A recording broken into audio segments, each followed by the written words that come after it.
yo sería la idea.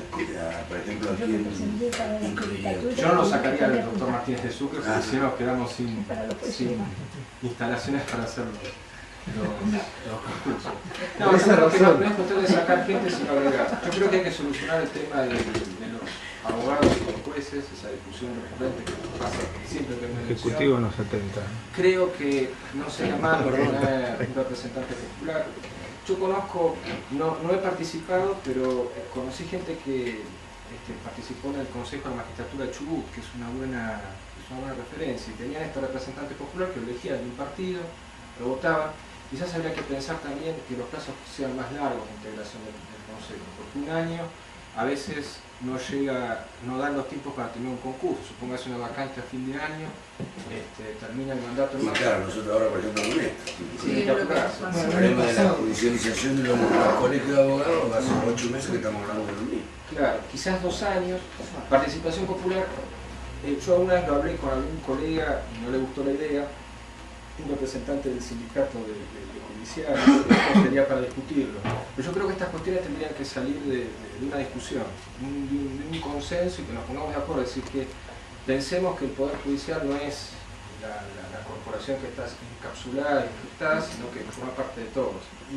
Pero esto requiere una decisión política, o sea, porque toda reforma, no tanto del Consejo, las cuestiones siguientes que yo voy a exponer, va a haber necesidades financieras, necesidades económicas, etc.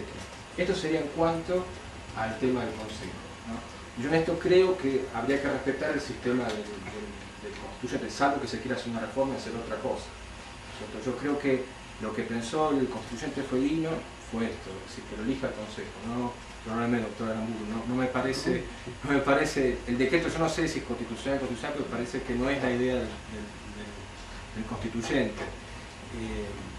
Quizás esté muy bien el tema de la transparencia y la participación. Eso se podría hacer dentro de lo que pensó el constituyente. Después, en cuanto a las reformas, me parece que tendríamos que pensar una reforma procesal penal avanzando en el tema de la oralización. Es decir, ya el tema del expediente, que es la gran carga que tiene un poco para cortar los plazos. Para cortar los plazos, pero hay que ser también cuidadosos con esto. A veces hay una tendencia, me parece que propia de los argentinos, de esto de pensar hay una solución mágica y con esto arreglamos todo. Hoy está muy en boga el proceso adversarial. Tenemos que ir al adversarial va a arreglar todo. Lo va a arreglar en la medida que lo hagamos bien, porque si no, hacer un código, cualquiera de nosotros hoy con los adelantos tecnológicos nos sentamos, copiamos, pegamos y yo le hago un código hermoso y se lo presento mañana y nos sacamos la foto para los diarios y yo le presenté, soy autor de un proyecto de un código procesal.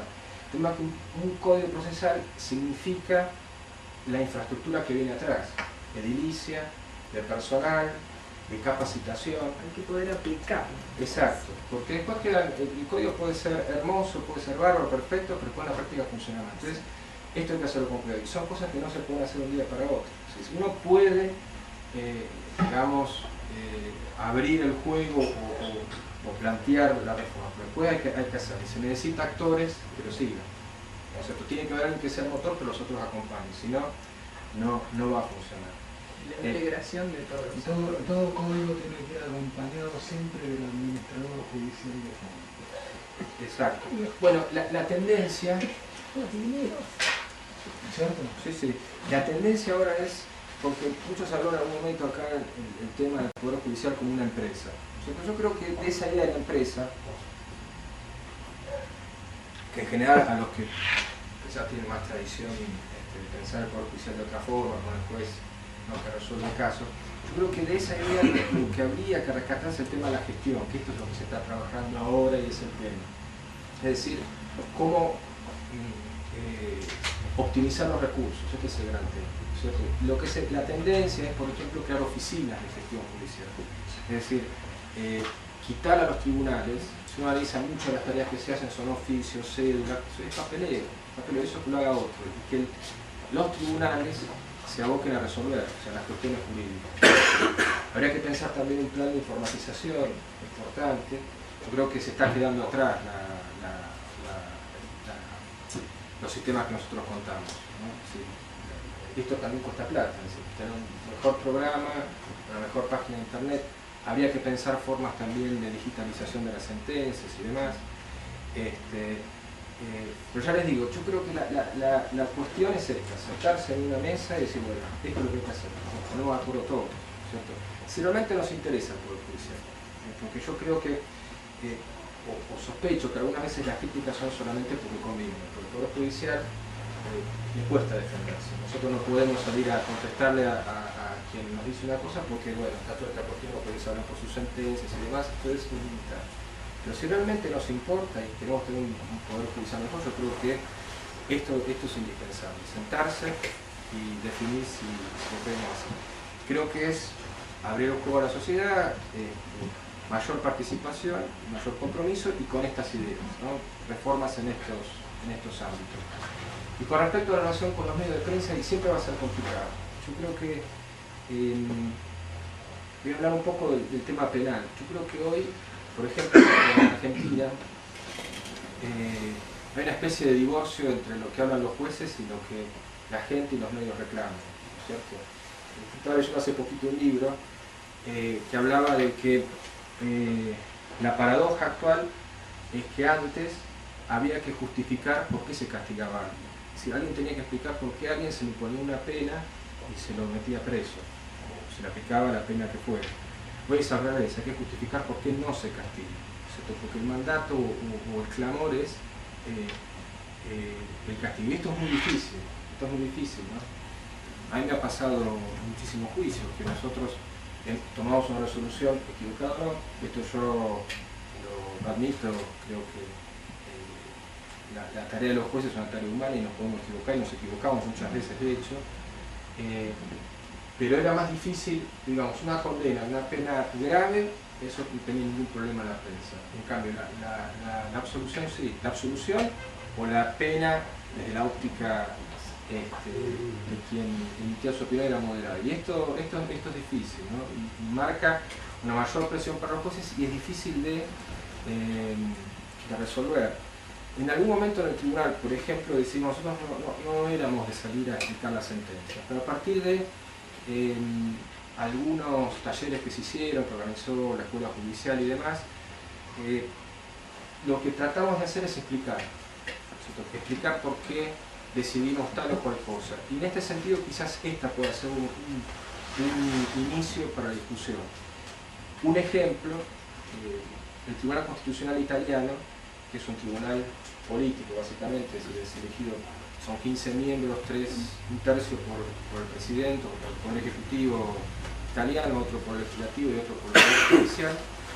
Todos los años hace una conferencia de prensa donde explica los fundamentos de las decisiones más importantes que tomó.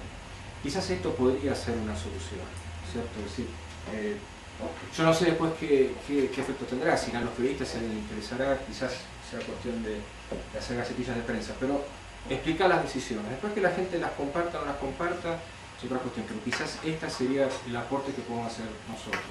Después hay otras cuestiones, por ejemplo en esto de la concepción de la pena actual y de cómo tiene que ser el derecho penal, que es muy difícil revertirlo desde el Poder Judicial. Es decir, nosotros tenemos una formación, tenemos una idea, tratamos de aplicar lo que la Constitución dice y los pactos internacionales de derechos humanos y demás, y esto muchas veces no coincide con el anhelo de la gente, si quieren castigo ya, y esto es muy difícil de resolver. Creo que la única manera, no la única, pero una posible es esta, que nosotros expliquemos más. Después no lo compartan, pero nosotros decidimos o no aplicar una pena tan alta o absolver, o condenar por tal y tal motivo. Después, bueno, se verá. Doctor, disculpe, doctora, hablando de la cuestión penal, ¿usted qué opina de las cárceles? Porque según la Constitución deben ser sanas, limpias y para la reeducación. Y sin embargo nosotros no tenemos oportunidad de todo lo contrario. Doctor, como hemos ido a hablar. ¿Es conveniente que haya cárceles o habría que establecer institutos de reeducación del delincuente? Mire, perdón, sí. porque yo a veces me causa dolor y zozobra y asombro también, porque he sido docente y he tenido a los alumnos en clase